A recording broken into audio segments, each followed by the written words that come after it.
Thomas and the Storyteller. It was an important day on the island of Sodor.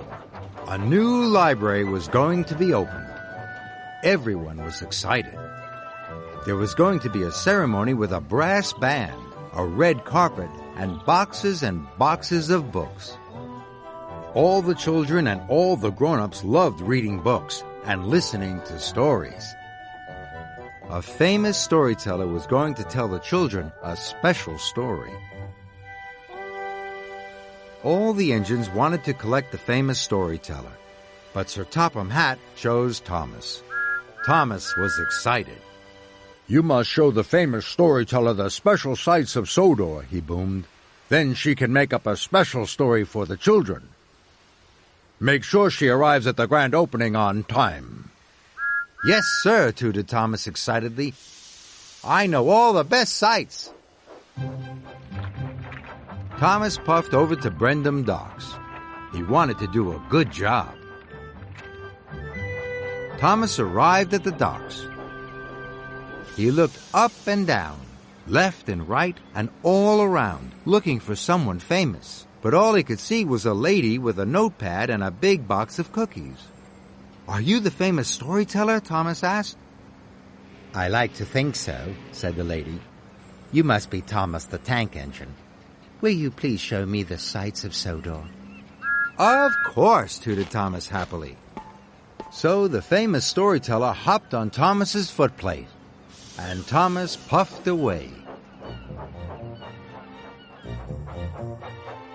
"Pirate's Cove is not far from here. I shall take you there first," whistled Thomas. Pirate's Cove was full of caves and secret tunnels. Legend had it that pirates used to bury their treasure there. "You could make up a jolly good story about pirate treasure," wished Thomas happily. But on his way there, Thomas saw James. James was in trouble. "My coupling rod has snapped, and I'm a guaranteed connection. My passengers have to arrive at Maithwaite Station on time." "I'm sorry," Thomas puffed to the famous storyteller. "I cannot take you to Pirate's Cove. I have to help my friend."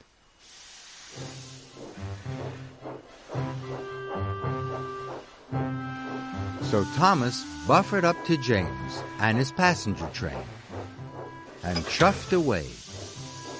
"Thank you, Thomas," cried James.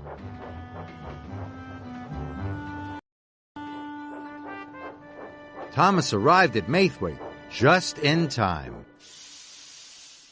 "The ruined castle is just over the hill," said Thomas to the famous storyteller. "Now I will take you there."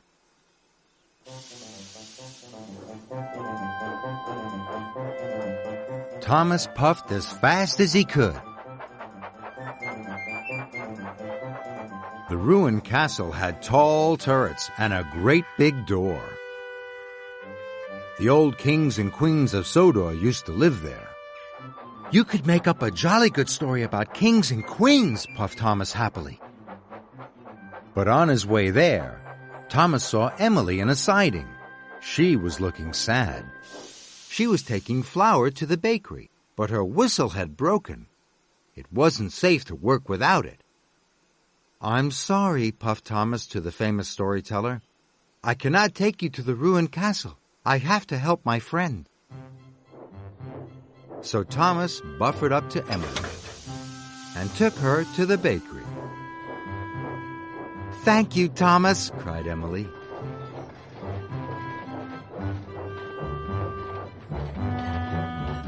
Thomas arrived at the bakery just in time. Emily was pleased, and Thomas puffed away.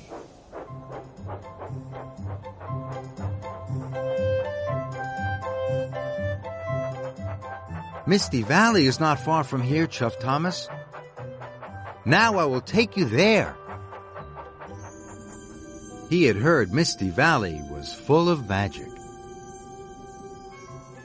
"You could make up a jolly good story about magic," puffed Thomas.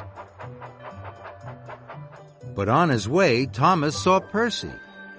Percy was in trouble. A river had flooded its banks, Percy was up to his buffers in water, and his firebox had gone out. "I'm sorry," whistled Thomas to the famous storyteller. "I cannot take you to Misty Valley. I have to help my friend." Slowly, Thomas chuffed into the water. The water came right up to his footplate.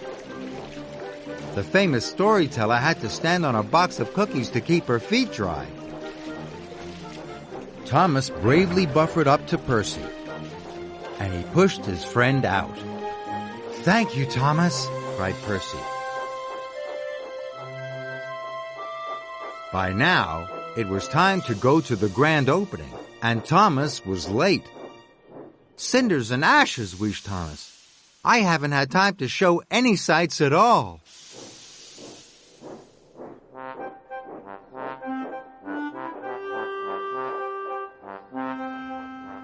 Thomas arrived at the new library station. Sir Topham Hatt was waiting. "We didn't visit any sights," puffed Thomas sadly.